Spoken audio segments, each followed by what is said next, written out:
Oi, tudo bom? Vamos continuar nossas aulas de história como uma revisão dos assuntos que a gente estudou no primeiro ano e no segundo ano, né? A gente chama essas aulas de revisão Enem. Na verdade, a gente está trabalhando os vestibulares, né? Que eventualmente você possa fazer fora o Enem e fora o SSA. E o SSA se concentra no século XX e o século XXI. O que é que a gente está vendo? A gente está falando sobre o feudalismo europeu, né? Estamos no capítulo 10. Já falamos sobre as transformações do feudalismo a partir do século XI. E falamos sobre a formação da burguesia e dos burgos, das cidades medievais, não é?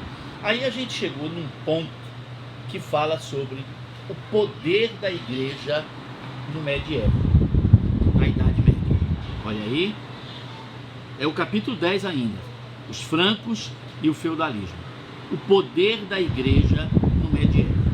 Então, nós já falamos sobre o cristianismo, sobre a igreja medieval, várias vezes a gente se referiu a isso. O que a gente vai ver aqui é uma revisão de um monte de coisas que a gente já disse, que é bom, né? Porque a gente fixa o que já aprendeu, relembra o que não está bem sedimentado e aprende o que a gente já devia ter aprendido e ainda não aprendeu, né? Se fala que inicialmente o cristianismo era uma religião que seguia as ideias do estoicismo, do epicurismo e do cinismo. E vocês sabem que os cínicos, o professor de filosofia já deve ter falado, né, isso para vocês no primeiro ano, né? O cinismo é uma corrente filosófica que diz que a gente deve ter desprezo pelas coisas materiais, que a gente não deve buscar o luxo, o conforto pessoal, porque isso não nos leva a, como é que a gente chama, ao aperfeiçoamento espiritual. Então é importante que você se desapegue dos bens materiais para se aperfeiçoar moralmente, espiritualmente. A ideia é ótima. E de início a igreja cristã viveu segundo esses princípios, né? Os pregadores da igreja cristã dependiam das contribuições dos fiéis, das esmolas, como eram chamadas. A palavra esmola não quer dizer um trocadinho, não. Esmola é uma contribuição boa, de peso, que você faz para sustentar uma obra de caridade. Então, é um dinheiro que dá para fazer alguma coisa. Não é 2 réis, 5 conto, 10 conto, não. Entendeu? É negócio assim para um salário mínimo. Negócio para R$1.000. É uma doação com que você se garante. Não é o dízimo ainda. O dízimo vai ser instituído depois. O dízimo já era uma tradição da religião dos judeus, não é? Do judaísmo. O dízimo está lá como determinação do Deuteronômio, né? Dos sacerdotes cobrando dos fiéis. O dízimo era uma obrigação. Os cristãos vão falar sobre o dízimo, não é? Paulo já dá uns toques sobre isso, sobre esse assunto, não é? Então, mas a coisa inicialmente não era tão forte, tão exigente, não é? Mas com o passar do tempo, quem não tinha dinheiro ou quem tinha muito dinheiro, além de dinheiro, dava também, por exemplo, objetos para o culto, não é? Contratava copiadores de pergaminhos para copiar os evangelhos e doava esses livros para o culto sagrado, para a leitura durante as cerimônias, as orações comunitárias. Doava as roupas que os sacerdotes, os presbíteros, os bispos iriam usar durante as cerimônias litúrgicas. Ajudavam na construção de templos, contratavam pintores para decorar as paredes, né, do templo recém-construído, a pintura cristã, né, a construção de esculturas representando os apóstolos, Jesus Cristo, a Virgem Maria, anjos e mártires. Mártires são aqueles que morreram por conta das perseguições ao cristianismo. Está vendo? Então eram formas de você ir ajudando a igreja. Outros traziam a contribuição em forma de alimentos. Por exemplo, os padres, os bispos precisavam comer. Então eu doava semanalmente uma certa quantidade de alimentos. Uma vaca para a minha paróquia. A paróquia era o bairro onde havia igreja que um presbítero administrava. E ali o presbítero teria o leite diário. Umas galinhas para botar ovo, para o presbítero fazer um omelete, não é? Uns carneiros, umas cabras, não é? O uso da lã para você fazer, não é? um casaco e se aquecer durante o inverno. Por falar em inverno, eu me encarregava, por exemplo, eu vou doar a lenha necessária para abastecer a paróquia durante os 3 meses de inverno. Pronto. Então eu garantia a lenha, que não só servia para a cozinha, mas também para o aquecimento da casa onde morava o pároco, o presbítero. Está vendo? Essas doações espontâneas iam acontecendo. Às vezes você tinha muitas doações, além do que você ia gastar. Então, muitos presbíteros trocavam esse excesso por coisas que eram mais necessárias, não é? Ou, no caso de alimentos, que você não pode demorar muito tempo com eles, porque eles apodrecem, você distribuía, não é, semanalmente com os pobres aquele excesso. A igreja também tinha essa função social de proteger os pobres, os órfãos e as viúvas. Então essa caridade obrigatória, inclusive que Jesus disse, deixa isso claro, não é? Você não pode desprezar o pobre, o estrangeiro, o encarcerado, o doente, aquele que não tem um teto para morar. É obrigação moral dos seguidores de Jesus ajudar essas pessoas. Não existe, portanto, cristianismo sem a caridade. Está lá nos evangelhos, não tem como duvidar nem criar outras coisas. Mas, e isso você sabe, gente tem virtudes e gente tem defeitos. Alguns presbíteros, alguns bispos começaram a perceber que pertencer à igreja não era somente uma questão de status social, de poder, de influência, mas era também uma forma de enriquecer. E aí, muita gente vai se aproveitar dessas doações para formar um patrimônio próprio, para ajudar a si, em vez de ajudar os pobres, ajudar a mim, pobre padre, pobre bispo, a mim e a minha família. Lembre que de início os padres podiam casar. Então o que é que vai acontecer? Alguns membros do clero começam a enriquecer, começam a se tornar, sim, alguns eram bons sacerdotes, bons oradores, bons pregadores, bons teólogos, não vão tirar as qualidades, mas ficaram ricos às custas da igreja. E obviamente ricos e influentes. E o poder quer que você incha, né, você, e você acha que é maior do que os outros e que pode mandar nos outros. Então alguns bispos começam a querer submeter os chefes bárbaros ao seu poder. O meu poder vem de Deus e você, rei, está abaixo de Deus. E está abaixo de mim porque eu represento Deus. Então começa a haver também, não é, um confronto de forças entre chefes bárbaros e a igreja. Muitas vezes os chefes bárbaros se submetiam. Afinal de contas, a igreja tinha o controle do conhecimento, né? Por exemplo, um chefe bárbaro se metia a besta, dizia que não vou contribuir com a igreja.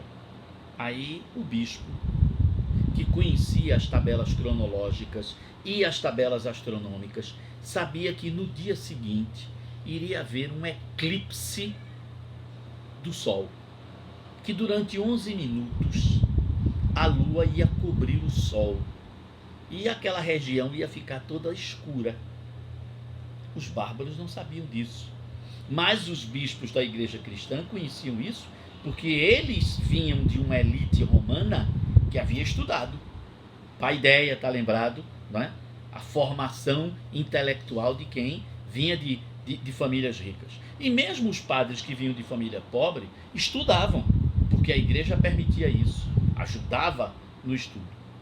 Aí o que é que o bispo fazia? O quê? Você não vai contribuir com a igreja? Pois muito bem. Deus vai castigar a sua aldeia. Amanhã Deus vai apagar o sol e todo o seu povo vai ficar no escuro. Aí o chefe bárbaro ria. Seu Deus não tem poder sobre o meu Deus Sol, né? O nome que ele tivesse lá, Votan, Odin, o que fosse. Aí o bispo não tinha dúvida, né? Umas horas antes do eclipse acontecer, o bispo se vestia com as roupas litúrgicas, né, que ele usava para as cerimônias religiosas, ia com seu cajado, o báculo, né, com um chapéu especial, a mitra, tudo isso era símbolo do poder. E quando faltava assim uns 3 minutos para começar o eclipse, o bispo então dizia: fulano de tal, você vai ver o poder de Deus agora. Aí levantava o báculo, né?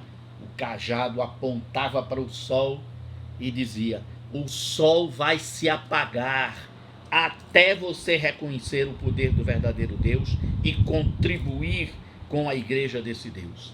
E apontava lá. Daqui a pouco, aí começa a lua a passar pela frente do sol, naquela beirinha preta que vai crescendo, vai crescendo, vai crescendo, até que vem a escuridão completa. Pense o assombro daquele povo bárbaro diante daquele milagre. Aí todo mundo se ajoelhava e gritava: não adianta invocar os falsos deuses, a escuridão vai permanecer enquanto vocês não se converterem.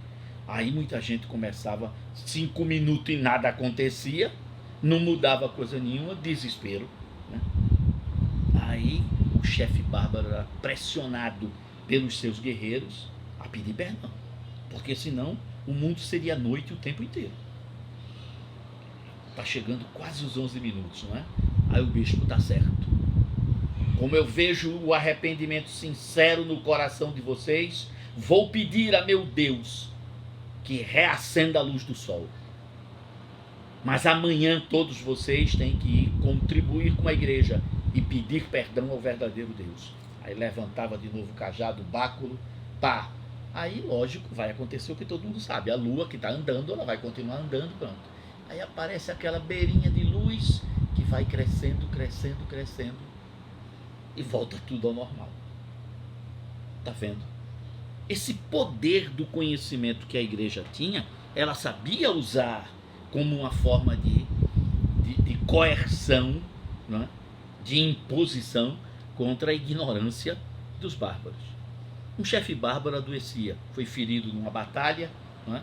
A ferida infeccionou, a coisa era grave, febre alta, a infecção poderia matá-lo. Mas os padres da igreja conheciam os livros de Lucrécio, aquele camarada que divulgou a filosofia, né, helenística no mundo romano. E Lucrécio tinha um livro, ele tinha uma coleção chamada De Natura, sobre a natureza. Um dos livros era De Fármaco, Epifármaco, sobre os remédios. Era um tratado de medicina, de farmácia, de como usar remédios. A igreja conhecia essas receitas. Aí um padre ia até a aldeia do chefe bárbaro e disse: vim aqui em nome do meu Deus, em nome de Jesus Cristo, curar as suas feridas e restaurar a sua saúde. E pegava uns ungüentos, umas pastas, umas pomadas, começava a aplicar na coisa, dava um negócio para o chefe bárbaro beber, né? A noite ainda era ruim, o sujeito doente. Dia seguinte a febre começava a baixar, o padre aparecia de novo, refazia os curativos, uma nova beberagem. Dia seguinte, o o chefe bárbaro já estava melhor, já tomava um caldinho, uma canja de galinha, já comia um negocinho. No terceiro dia ele já conseguia sentar numa almofada, reclinar, a voz já estava mais forte, não é? Uma semana depois ele já estava caminhando dentro da tenda, na barraca. Pronto. 12, 15 dias o chefe bárbaro reaparecia, vestido com as suas armas, diante da sua aldeia. Quem curou? O verdadeiro Deus. Através do representante, o padre da igreja, o presbítero, o bispo. A aldeia inteira se rendia diante daquele milagre. Você está vendo? Esses conhecimentos e outros que eu não estou citando aqui foram usados pela igreja para mostrar que aquilo era o poder de Deus, quando na verdade era a ciência dos homens, desconhecida pela cultura dos bárbaros. Mas aquilo era um conhecimento que vinha dos gregos e dos gregos pelos romanos, e que também veio do Egito, da Mesopotâmia, e isso tudo foi sendo aumentado, melhorado, e a igreja vai ser a detentora desse conhecimento ao longo da Idade Média.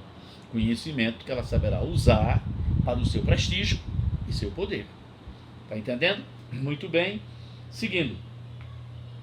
Aí vem se falar, não é, da igreja, não só desse poder cultural, mas também a igreja como um poder econômico, né? Através da isenção de impostos, através, não é, da doação de terras que ela vai recebendo, não é isso? Era comum que os bispos tivessem a posse de grandes áreas de terras com centenas de trabalhadores, né? O acúmulo de terras da igreja, não é, adveio de doações, mas também porque o clero, a maior parte do clero não casava. Havia gente do clero que casava, mas a maior parte do clero não casava. Lembre que nós tivemos até papas casados. Nós tivemos filhos de papas que foram papas. Mas isso não era a regra. A maior parte do clero, principalmente aquele clero que vivia nos mosteiros, nas abadias, nas áreas rurais, o chamado clero regular, porque seguia uma regra, uma norma, esse clero não casava. Então, quando um monge desse morria, tudo que ele tinha acumulado de conhecimento continuava dentro da biblioteca. Mas se ele acumulou algum bem, alguma coisa, se ele tinha alguma coisa, tudo que ele tinha passava para a igreja. Ele não tinha filhos, não tinha mulher. Os irmãos dele não herdariam, nem os sobrinhos. Então, resultado, as propriedades da igreja não passavam para os descendentes, para os herdeiros. Mas quando o clero começou a casar muito e a ter herdeiros, e esses herdeiros reclamarem, a igreja vai impor uma lei de que nenhum membro do clero podia mais casar. Isso foi em 1074, se eu não me engano, a lei do celibato. O celibato obrigatório. A palavra celibato é a proibição do casamento. Alguém vai dizer, sim, o padre não casava, mas podia ter filho. Mas atenção, naquela época, filhos fora do casamento eram chamados de bastardos. E bastardos não têm direito à herança, a não ser que o pai reconheça a paternidade daquele filho. Aí você vai dizer, então, mas aí o padre reconhecia. Mas também na mesma lei do celibato havia um artigo que dizia: se o presbítero, o padre, o monge reconhecer a paternidade de um filho fora do casamento, o padre presbítero estará fora da igreja. Ele não vai poder continuar como membro do clero. Então, se ele não é mais membro do clero, ele não vai ter herança nenhuma para dar para o filho. Vão ser dois lascados, dois pobres pedindo esmola. Está vendo? Ou seja, dificilmente a igreja perdia terras. Dificilmente. Era muito mais fácil, e é o que acontecia sempre, ela acumular terras, não só terras, como riquezas. E isso a gente já sabe. Riqueza traz corrupção. Corrupção traz imoralidade. Aí o que é que vai acontecer? Muitos bispos ricos, muitos abades ricos, muitos papas, os bispos de Roma, ricos, vão se dedicar menos às coisas espirituais e muito mais às coisas materiais. Eu não posso me casar, mas eu vou ter uma série de amantes, né? De concubinas, como se dizia na Bíblia. E levava uma vida de imoralidade e de devassidão. Então, óbvio que isso criava um tumulto fora do comum, um descrédito enorme. E muita gente se perguntava: como é que eu vou confessar os meus pecados para um padre que vive em pecado, que vive com 2, 3 mulheres, ou um padre que vive com 2, 3 homens? Como eu posso me julgar pecador e pedir perdão a alguém que não tem uma vida moralmente digna? Então esses escândalos repercutiam mal. Padres que simplesmente nas suas paróquias não ajudavam os pobres, porque ajudavam as mulheres, as esposas, as amantes e os filhos bastardos que tinham. Aí, resultado, sempre havia reclamação, né? E muitos padres sinceros exigiam reformas e apontavam o dedo e queriam mudanças e reclamavam o tempo todo. Não pense, portanto, que Lutero foi o primeiro camarada a reclamar de imoralidade da igreja. Não, não foi. Ao longo dos primeiros 1500 anos da história da igreja, centenas de luteros existiram reclamando e querendo mudanças. Alguns com sucesso, outros sem tanto sucesso. Tá? E à medida que a igreja foi enriquecendo, ficava mais difícil fazer reformas, abolir a imoralidade e a corrupção. Alguns papas tentaram fazer isso. Monges, abades tentaram fazer isso também. Mas logo que eles morriam, alguns anos depois, a patifaria voltava a reinar. Mas atenção, a maior parte do clero, eu disse a maior parte, 80% dos padres eram sinceros, bons, devotos, gente de bem.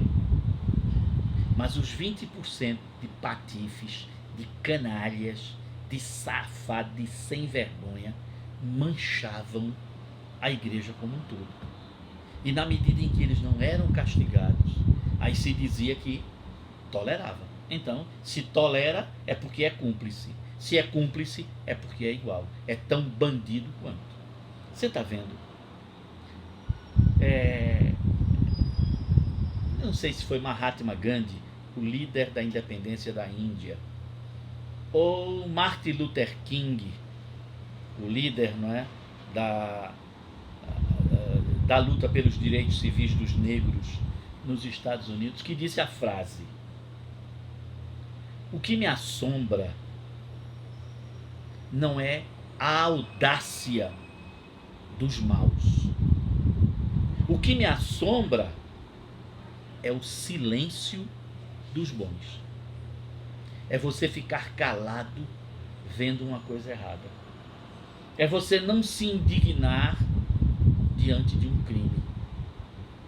É você fazer que não viu a injustiça.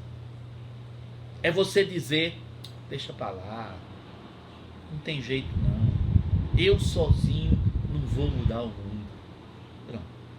Essa indiferença, essa omissão diante do erro faz com que o erro cresça e faz com que os maus se tornem audaciosos e achem que não serão punidos, porque ninguém vai ter coragem de apontar o dedo. Pronto. Por que existem políticos corruptos? Porque a sociedade humana acha que nós, da sociedade, nós cidadãos, achamos que não tem jeito, que vai ser sempre assim, que é desse jeito. Pergunta se um político corrupto sobrevive na Bélgica, na Holanda, na Dinamarca, na Finlândia, na Noruega, na Suécia, na Suíça. Vê quanto tempo ele existe sendo corrupto. Tá, desse tamanho, pouquíssimo tempo. Sabe por quê? Porque a sociedade lá criou condições para que a corrupção não medre, não avance. Então, a igreja medieval, na medida em que ela permitia esse silêncio dos bons, fazia com que a imoralidade, a injustiça, a patifaria, a safadeza aumentasse e continuasse, né? Até que um dia aparece Lutero, um dia, eu quero dizer, né? 31 de outubro de 1517, um padre vai dizer que aquilo está errado. Mas aí as condições eram outras para a mudança. Mas esse é um outro assunto. Muito bem, o que é que a gente mais pode dizer sobre a igreja? Não é? Esforços em favor do cristianismo, não é? Aí se fala sobre a formação do clero regular, os monges, não é? Os mosteiros. Aí fala de São Bento de Núrcia, que fundou o primeiro mosteiro na montanha do Monte Cassino, né, em 529. A regra de São Bento: votos de pobreza, obediência e castidade. Castidade é você não manter relações sexuais. Celibato é você não casar, né? Castidade é você não manter relações sexuais, nenhum tipo de atividade sexual, em função do aperfeiçoamento do seu espírito, né? O celibato pode ser visto, os padres não casam. A castidade ninguém pode ver. Como é que eu posso saber que aquele padre, aquele bispo, aquele papa não está mantendo relações sexuais com ninguém? Ou não está se masturbando? A castidade, ela é difícil de ser aferida, medida. Tem que ser uma vontade interior. E, obviamente, manter-se casto não é fácil. Não é? É um objetivo a ser alcançado em função de uma ideia do sobrenatural, não é? De um aperfeiçoamento espiritual. Pronto. É uma opção. Não é?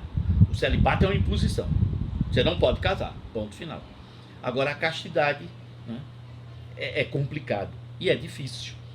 Muita gente não se torna padre na Igreja Católica Apostólica Romana exatamente porque não tem vocação para a castidade. Não, eu não tenho condições de garantir que eu vou fazer isso. Eu não quero ser mentiroso, não quero ser hipócrita, então eu não vou ser padre.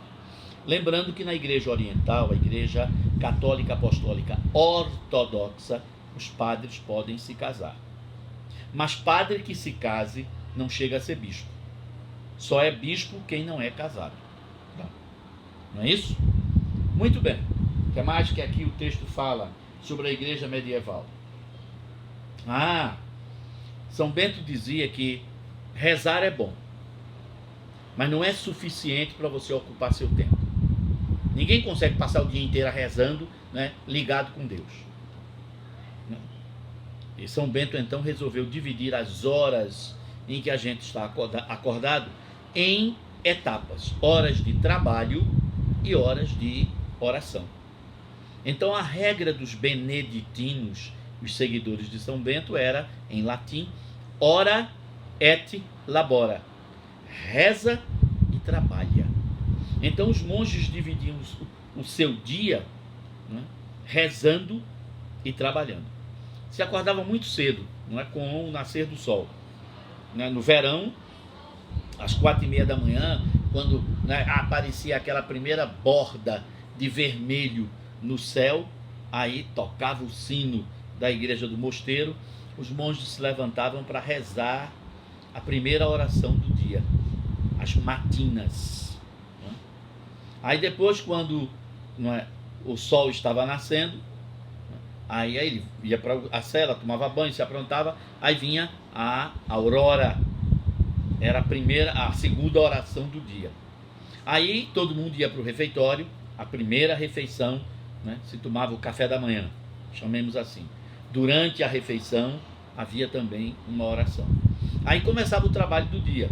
Você ia para, né, o galinheiro, recolher ovos, né, pegar aquelas galinhas que iam ser mortas para fazer sopa, alimentação. O pessoal ia para a horta para pegar as verduras, os legumes que iam servir para comida, né? Se ia para o curral para ordenhar as vacas, as cabras, as ovelhas, né? Leite de cabra, leite de ovelha, eu preciso fazer, as pessoas precisam beber leite, as pessoas fazer leite, precisa fazer queijo, precisa fazer manteiga, iogurte, tudo isso é invenção dos monges. Né? Aí matava-se um animal que ia ser, né, usado naquele dia para alimentação, né? Pronto. Lá para as 9 horas vinha mais uma oração, né? Era a hora tércia. Depois a hora sexta, meio-dia, na hora do almoço, mais oração. 3 horas, aí sim tinha um descansozinho, né? Uma espécie de sesta. Aí 3 horas da tarde, a hora nona, mais uma oração. E o trabalho continuava. Por exemplo, havia monges que não iam para a horta, que não iam para o pomar, que não iam para os currais, que ia para o escritório. Escritório, lugar da escrita. Era o lugar onde os monges copiavam os livros, os pergaminhos da cultura greco-romana, da cultura helenística, transcrevendo esses livros para botar na biblioteca. E havia os monges que cuidavam da biblioteca. Havia os monges que davam aula para formar os monges que iam copiar. Os monges que iam ser farmacêuticos, químicos, que iam ser médicos, que iam ser astrônomos, engenheiros, arquitetos, pintores. O mosteiro também tinha um espaço de aula, uma espécie de escola técnica. Não é? Então, ao longo do dia, todo mundo com sua atividade de trabalho, labora, e nos intervalos, ora, reza. 6 horas era o tempo de a gente, não é, parar as atividades do dia. Aí vinha a hora duodécima, a 12ª hora. O dia começava com 6 horas da manhã, né? Então 6 era a primeira hora, 9 horas a terceira, meio-dia a sexta, a nona 3 horas da tarde, a 12ª 6 horas. Era a chamada oração do Ângelus. Segundo se acredita, não é? O anjo Gabriel falou com Nossa Senhora às 6 horas da noite, no finalzinho da tarde, começo da noite. Então havia uma oração em homenagem a Maria, a mãe de Jesus. Aí vinha um recreio até às 20 horas, né? As pessoas conversavam, falavam sobre o dia, trocavam ideias. No máximo 9 horas estava todo mundo recolhido. 2 horas da manhã, 1 hora da manhã, o sino tocava. As pessoas acordavam, 15 minutos de oração, voltavam para dormir e esperavam, não é, o fim da madrugada para começar tudo de novo. Era o dia e parte da noite, rezando e trabalhando. Então o sono, em um determinado momento, era interrompido para uma oração, a vigília. Era a oração da vigília. Né? Tudo isso tinha um objetivo. Primeiro, o objetivo é louvar a Deus. Segundo, louvar a Deus com o trabalho, transformando o mundo, garantindo trabalho, emprego, alimento, comida para aquele mosteiro e para os que trabalhavam no mosteiro. E terceiro, manter o espírito atento. A qualquer momento o inimigo, Satanás, vem para nos levar para o pecado. Se eu estiver ocupado, trabalhando ou rezando, o demônio não vai ter tempo de me atrapalhar. Essa era a ideia. Obviamente que o demônio tem muitos jeitos de atrapalhar a nossa concentração, nosso trabalho e a nossa oração. Né? Vencê-lo compete a nós. Está vendo como a igreja era importante? Eu falei dos livros, não é? Copiar livros, ensinar as pessoas. Aí um camarada aprendia a ser arquiteto e deixava de ser monge, mas ele continuava sendo arquiteto. E aí podia ensinar a quem não era monge a ter seus alunos e se tornar um arquiteto leigo. Não era comum, mas podia acontecer. Um pintor leigo. Está vendo? Então os mosteiros também foram as primeiras escolas. Muita gente ouve dizer que a igreja manteve a população na ignorância. Você está vendo que não era assim. Né? Não é exatamente assim. Acontece que a igreja, por mais que ela quisesse educar a maior parte da população, não tinha como. Mas o que ela pôde fazer para educar uma parte pequena da população, ela fez. E fez muito melhor do que qualquer outra instituição. Nenhum nobre feudal educava ninguém, a não ser para a guerra. Pronto. E explorava os servos. A igreja explorava seus servos? Explorava. Mas produziu cultura. Manteve a cultura da antiguidade e difundiu essa cultura no mundo europeu. E foi ela que vai construir o renascimento. É a partir disso que vão surgir as universidades. Bom, aí vem as cruzadas, né? E aí é que o negócio, a porca torce o rabo. O negócio vai ficar complicado. Porque as cruzadas vão abalar o mundo feudal. Mas vão abalar na próxima aula. Até lá então.